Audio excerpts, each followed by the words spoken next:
Puji nama Tuhan, kita bersyukur pada saat hari ini kita masih bisa mengikuti ibadah pendalaman Alkitab. Namun sebelum kita berdoa, terima kasih Tuhan, mengucap syukur dalam segala hal Tuhan, Kau Allah yang begitu baik dalam kehidupan kami Bapa. Sebenarnya kami akan memulai ibadah doa pada saat hari ini Bapa. Sucikan, kuduskan, layakkan setiap kami Bapa, biar setiap pujian yang kami naikkan Tuhan, jadi kemuliaan akan nama-Mu Bapa. Terima kasih Tuhan, kami akan siap untuk memulainya, yang Tuhan Yesus, haleluya, amin. Masih dengan jemaat kita akan pujian mengatakan saatku menyembah.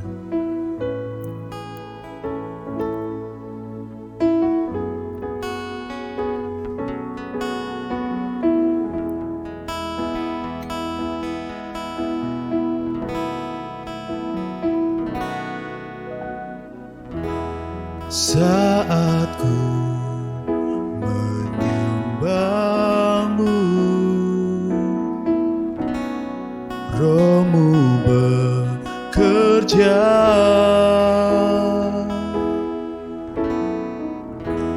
saatku memuji-Mu, Kau bertata di atas pujian, ku angkat hatiku,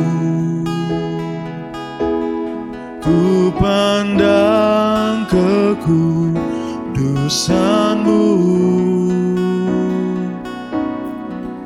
Saat ku sembah, ku puji-Mu, ku rasakan kehadiran-Mu Tuhan.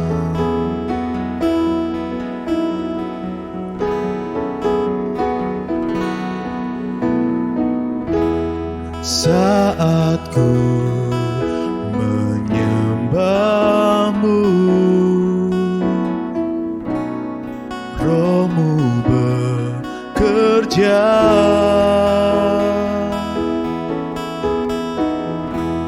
saat ku memuji-Mu, Kau bertata di atas pujian.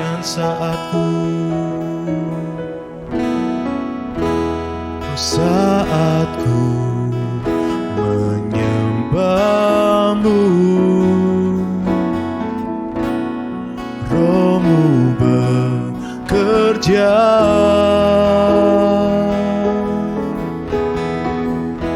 saat ku memuji-Mu, Kau bertata di atas pujian, ku angkat hatiku,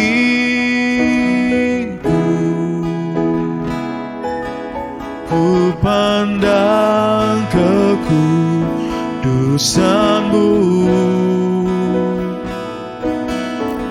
Saat ku sembah, ku puji-Mu, ku rasakan kehadiran-Mu Tuhan, ku angkat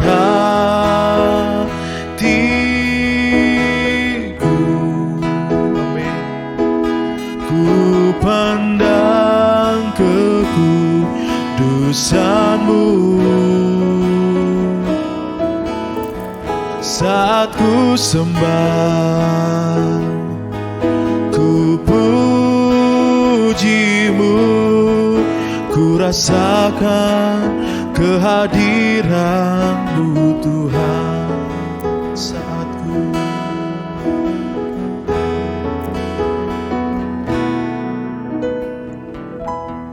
Saat ku menyembah-Mu, Roh-Mu bekerja,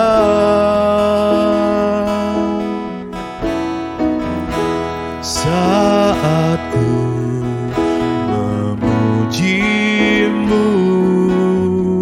Kau bertata di atas pujian, ku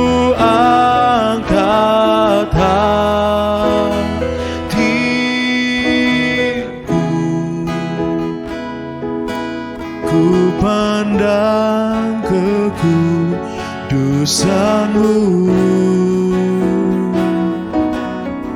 Saat ku sembah, ku pujimu, ku rasakan kehadiran-Mu Tuhan. Ku angkat hatiku,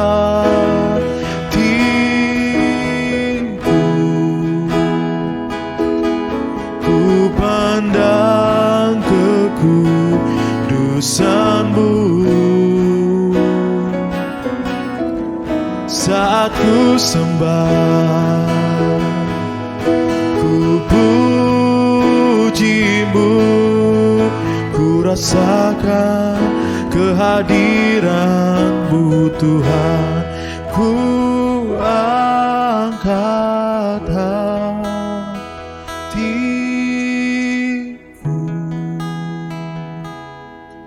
ku pandang kekudusan-Mu. Saat ku sembah, ku pujimu,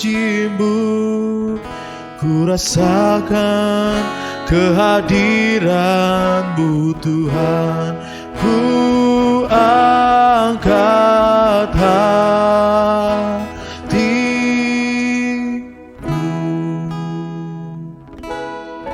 ku pandang kekudusan-Mu. Saat ku sembah, ku pujimu, ku rasakan kehadiran-Mu Tuhan. Ku angkat hatiku,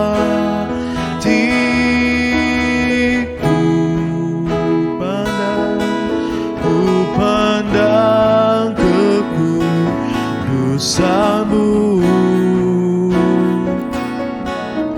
Saat ku sembah, ku pujimu, ku rasakan kehadiran-Mu Tuhan.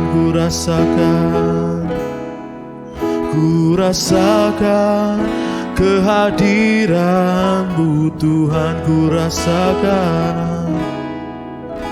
Ku rasakan kehadiran-Mu Tuhan. Mari kita sembah Tuhan.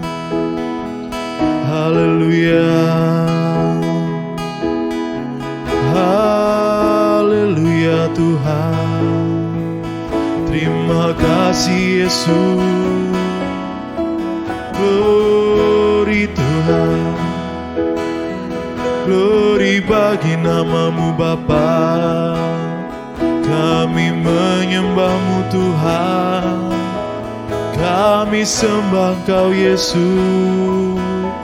Kami tinggikan nama-Mu, sebab Engkau Allah yang besar. Nyatakanlah kuasa-Mu Tuhan, nyatakanlah pertolongan-Mu. Sungguh kami bersyukur Tuhan, memiliki Allah seperti-Mu Yesus, yang tak pernah meninggalkan kami, yang tak pernah hilang dalam hidup kami Tuhan. Layakkan kami Tuhan, layakkan setiap kami Bapa. Berkati kami Yesus.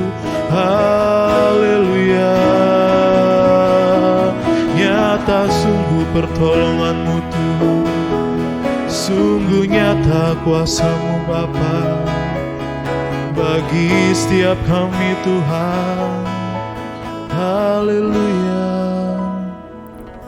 Ku yakin Kau hadir di sini, ku rasakan kuasa yang tak terbatas. Ku yakin Kau nyata di sini, kemenangan terjadi di sini. Ku yakin Kau hadir di sini. Amin. Ku rasakan kuasa yang tak terbatas. Ku yakin Kau nyata di sini, kemenangan terjadi di sini. Oh, ku yakin Kau hadir di sini. Ku rasakan kuasa yang tak terbatas.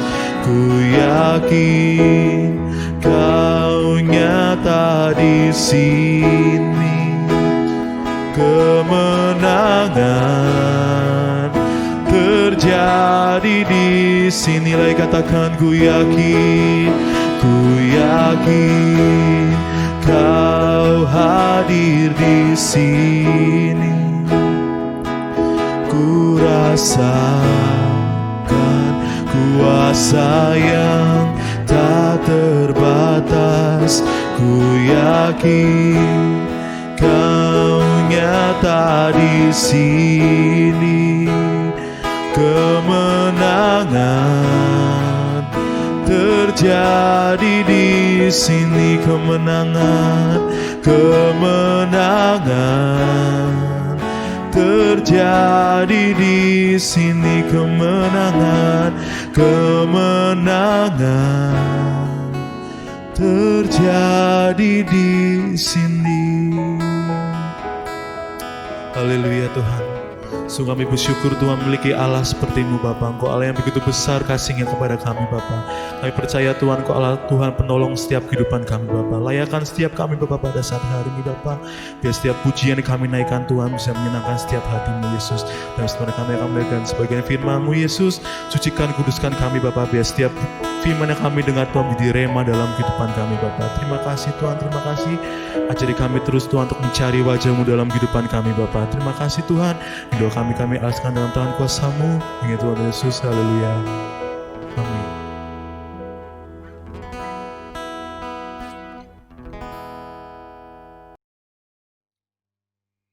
Haleluya, puji Tuhan. Saudara-saudara seiman dalam Tuhan Yesus Kristus, saudara-saudara jemaat GPD Efrata Yogyakarta yang saya kasihi, kita berjumpa lagi dalam ibadah hari Jumat untuk sedikit kita belajar Alkitab. Terakhir kita belajar masih dari kitab Kejadian pasal 4 tentang Kain dan Habil. Dan Jumat yang lalu saya sudah menyampaikan bagaimana Kain meskipun sudah melampiaskan kemarahannya dengan membunuh adiknya, tapi ternyata kemarahan, kekecewaannya belum hilang sama sekali. Dan itu nyata setelah Kain membunuh adiknya, Tuhan datang menghampiri Kain dan bertanya kepada Kain. Tentu kalau Tuhan datang dan bertanya, semua dalam semangat kasih-Nya Tuhan. Semua dalam kelemah lembutannya Tuhan. Semua di dalam suasana anugerah dan kemurahan Tuhan. Tetapi sayang, kita sudah belajar, ternyata Kain saat memberi jawab pada pertanyaan Tuhan, nada dan ekspresinya masih tetap dalam suasana marah dan kecewa. Akukah penjaga adikku? Akukah gembala adikku? Itu jawaban Kain di antaranya. Nah saudara, tentu saja Tuhan menjadi kecewa. Karena saat Tuhan menghampiri Kain dan bertanya dengan lembut, dengan nada kasih anugerahnya, yang dikehendakinya adalah agar Kain mengubah dan menyadari akan kesalahannya. Dan tentu jika Kain bersikap menyadari kesalahannya dan apalagi menyesalinya, kemudian memohon kemurahan Tuhan, pasti Tuhan juga akan memberikan kemurahan yang lebih baik daripada yang diharapkan oleh Kain. Tapi ternyata Tuhan juga kecewa mendapat jawaban Kain yang tidak menaruh rasa hormat, bahkan cenderung angkuh di hadapan Tuhan. Tidak sopan bahwa yang datang menghampirinya dan bertanya kepadanya itu adalah Tuhan. Tentu yang selama ini sudah Kain kenal, karena Kain telah belajar banyak dari orang tuanya. Nah saudara, terhadap jawaban Kain yang cenderung angkuh, tidak sopan, tidak menaruh rasa hormat kepada Tuhan, maka akhirnya Tuhan menghukum Kain, yaitu dengan mengutuk Kain, mengusir Kain dari tempat tinggalnya selama ini, dan pergi ke berbagai tempat sebagai seorang pelarian, sebagai seorang pengembara. Di sanalah kita telah belajar pada hari Jumat yang lalu. Nah, saudara, petang ini saya akan lanjutkan. Memang pada kenyataannya Tuhan menghukum Kain. Namun, ketika Kain memohon kemurahan dari Tuhan, Tuhan juga memberikannya. Mari kita baca, saudara, di dalam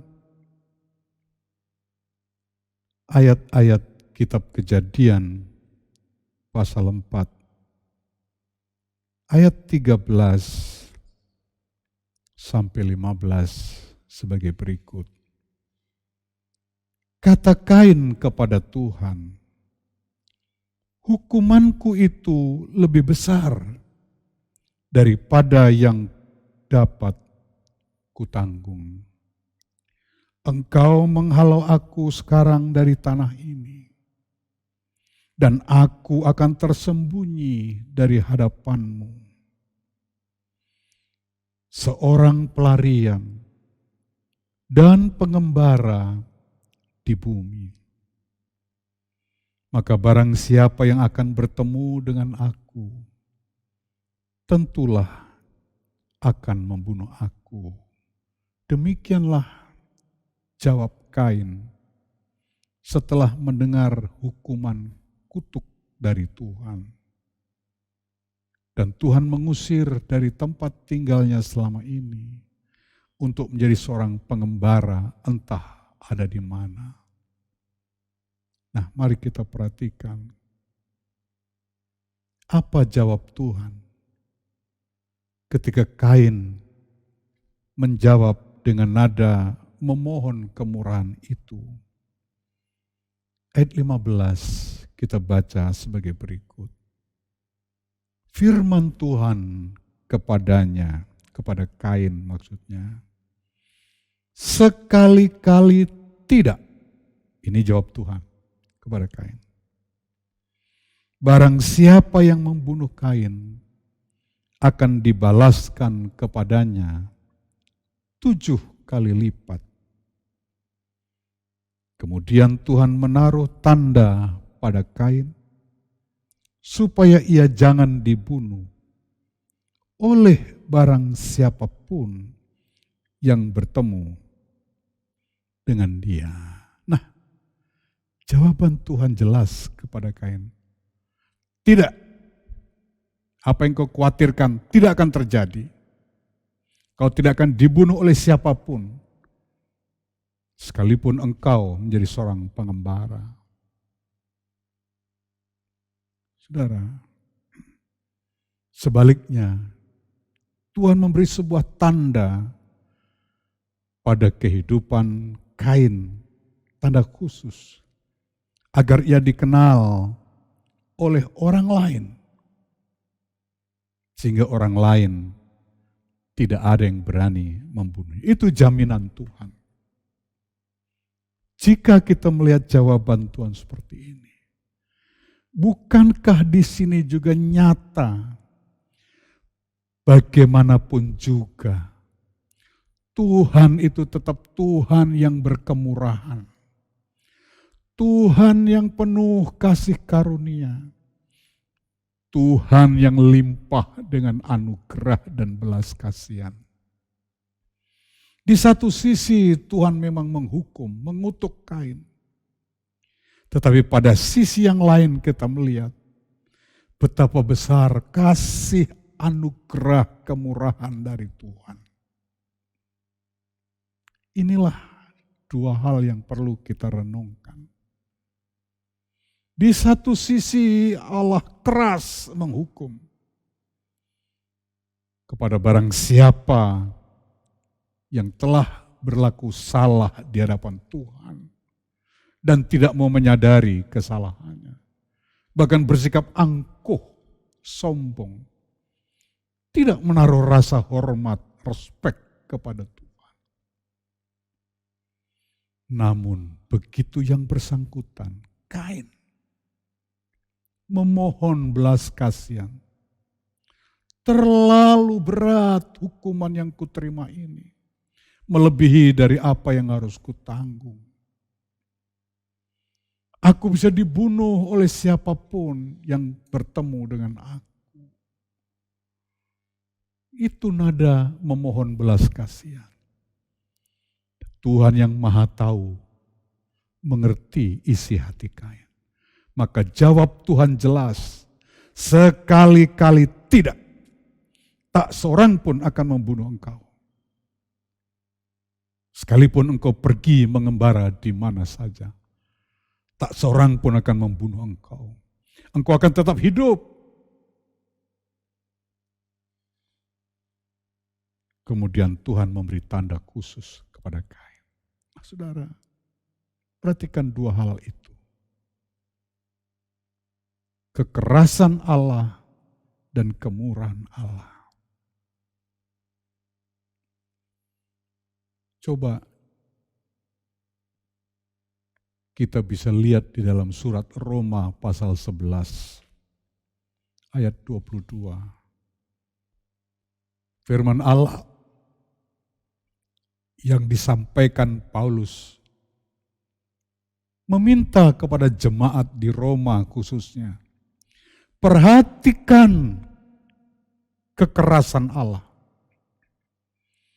Perhatikan juga kemurahan Allah. Jadi itu peringatan untuk jemaat di Roma. Tentu untuk kita. Perhatikan, Allah bisa bertindak keras. Tetapi pada sisi lain Allah juga bertindak murah. Karena memang itu watak, sifat Allah yang murah. Penuh kasih sayang. Penuh anugerah.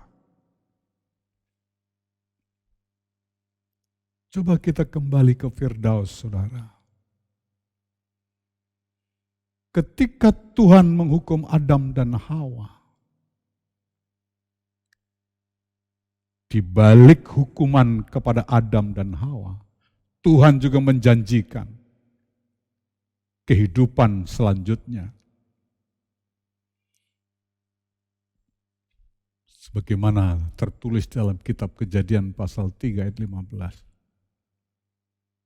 Benih perempuan ini akan menginjak kepala ular, walaupun ular itu akan memagut tumitnya.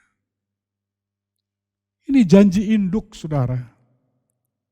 Disebut demikian. Sebagai janji induk dari Tuhan. Bahwa satu saat kelak, benih perempuan, tentu ini Yesus Kristus yang ditunjuknya, akan menginjak, memecahkan kepala ular. Siapa ular? Iblis. Dan siapa yang mengalahkan kuasa iblis yang telah menggoda dan menjatuhkan Adam Hawa? Ya, yang disimbolkan dengan binatang ular itu. Tapi kepala ular itu akan diremukkan oleh benih perempuan ini. Keturunan Hawa, terus.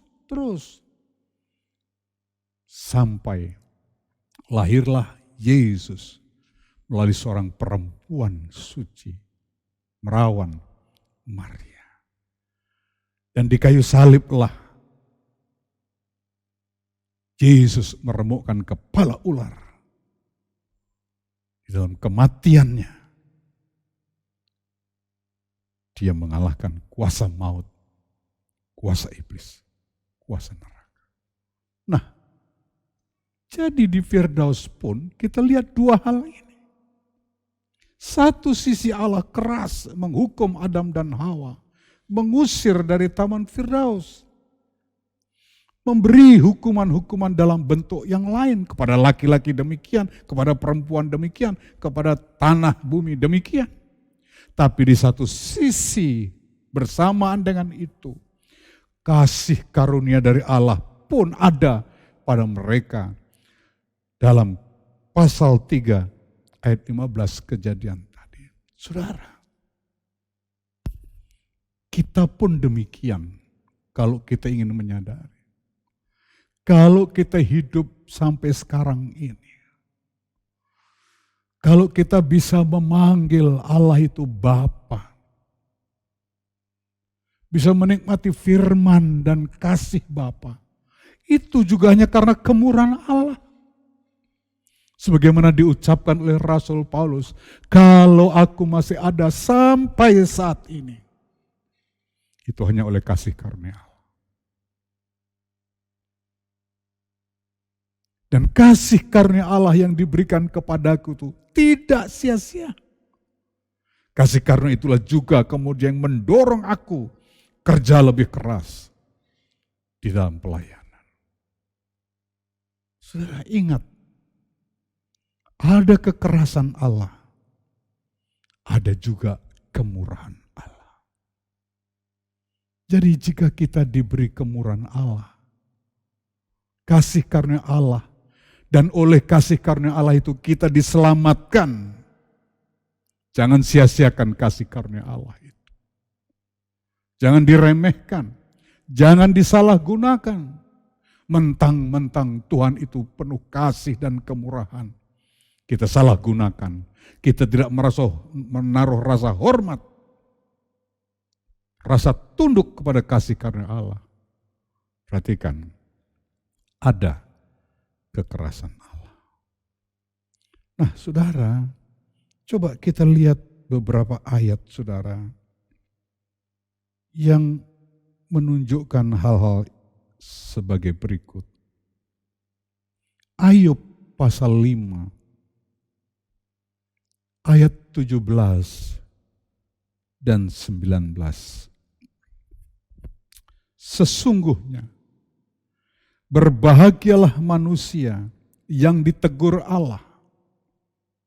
Tentu ada kesalahan. Ada yang tidak sesuai dengan jalur kehendak Tuhan. Tuhan menegur. Sebab itu, janganlah engkau menolak didikan yang maha kuasa. Karena dialah yang melukai. Tuh, perhatikan. Karena dialah yang melukai, tetapi juga yang membebat. Oh, satu sisi melukai, pada sisi lain membebat luka itu. Dia yang memukuli, tetapi yang tangannya menyembuhkan pula. Perhatikan, dua hal itu. Dia memukul, luka, tapi rasa sakit dan luka itu Tuhan juga yang menyembuhkan. Dari 6 macam kesesakan, engkau diluputkannya, dan dalam 7 macam engkau tidak kena malapetaka. Bersyukurlah kita. Allah yang kita percayai, kita imani, kita syukuri, kita sembah. Allah yang limpah dengan kemurahan. Jika bukan karena kasih karunia Allah, bukan karena belas kasihan Allah, bukan karena kemurahan Allah, bukan karena anugerah Allah, tidak mungkin kita yang berdosa menikmati kehidupan seperti ini. Disebut anak-anak Tuhan, ahli waris kerajaan sorga. Dan diberikan janji-janji untuk kehidupan kemuliaan yang akan datang. Itu semua karena kemurahan Allah. Pada ayat yang lain, Rasul Paulus berkata, di Roma pasal 5, di saat kita mendurhaka, di saat kita berdosa, Yesus mengasihi kita, mati di kayu salib. Saudara, jika bukan karena kemurahan Allah, mana mungkin hal itu semua terjadi. Allah tidak lepas tangan. Ketika manusia dihukum oleh karena Allah terpaksa berlaku keras, yang disebabkan oleh manusia itu sendiri, tidak hormat, angkuh, sombong kepada Tuhan. Tuhan terpaksa mempergunakan kekerasannya dan memberikan hukuman. Tetapi pada sisi lain, lihat kemurahan Allah. Dia berikan putranya yang tunggal Yesus mati di kayu salib. Untuk apa? Untuk menunjukkan betapa besar kasih Allah, kemurahan Allah pada kita yang sudah dihukum tadi, untuk dipulihkan, dikembalikan pada posisi sebagaimana yang Ia kehendaki. Sekali lagi, bersyukurlah kita menyembah Allah yang penuh kasih karunia. Tapi jangan lupa, perhatikan juga kekerasan Allah. Karena kalau kita menyalahgunakan kemurahan Allah, menyalahgunakan kasih karunia Allah, kekerasan Allah terpaksa dihadirkan kepada kita. Jauhkan kita dari semua kekerasan Allah dengan belajar tunduk, hormat, takut di hadapan Allah. Tuhan memberkati.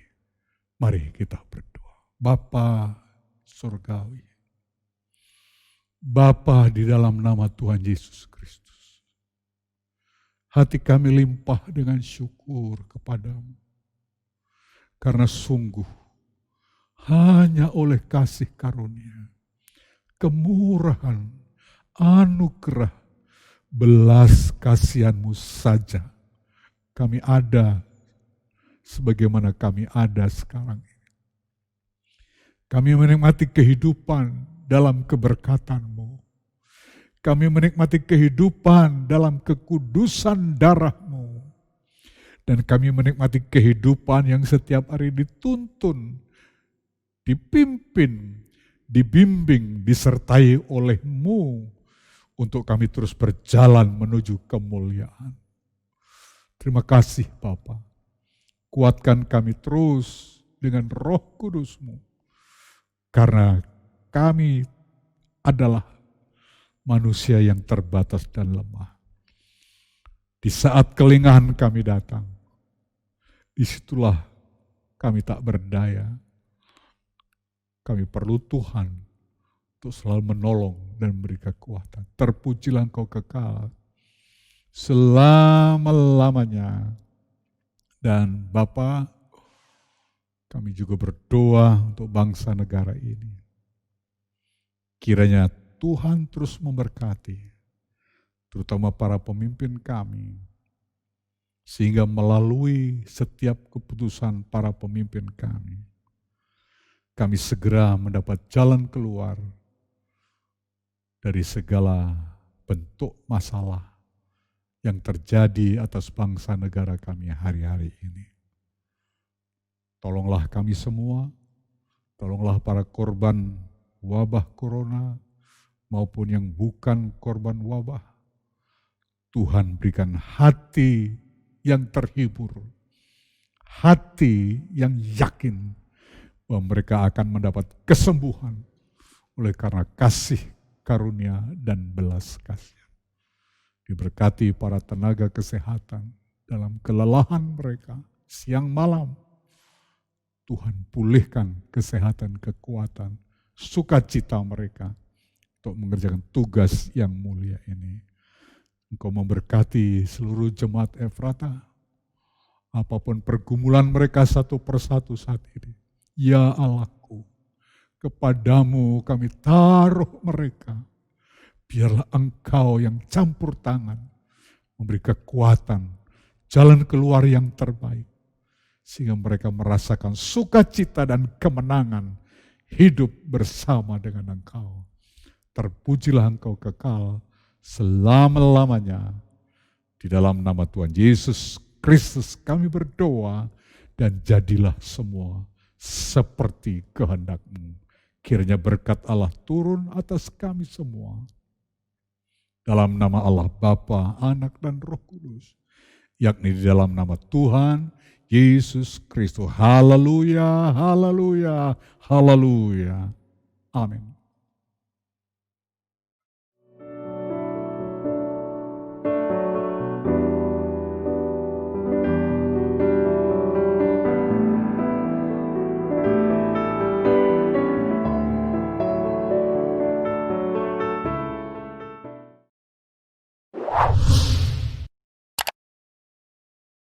Subscribe channel YouTube GPDI Efrata Yogyakarta dan aktifkan lonceng notifikasinya untuk mendapatkan informasi seputar live streaming dan video khotbah terbaru lainnya. Tombol subscribe berada di kanan atas channel kami dan jangan lupa klik tombol loncengnya. Tuhan Yesus memberkati.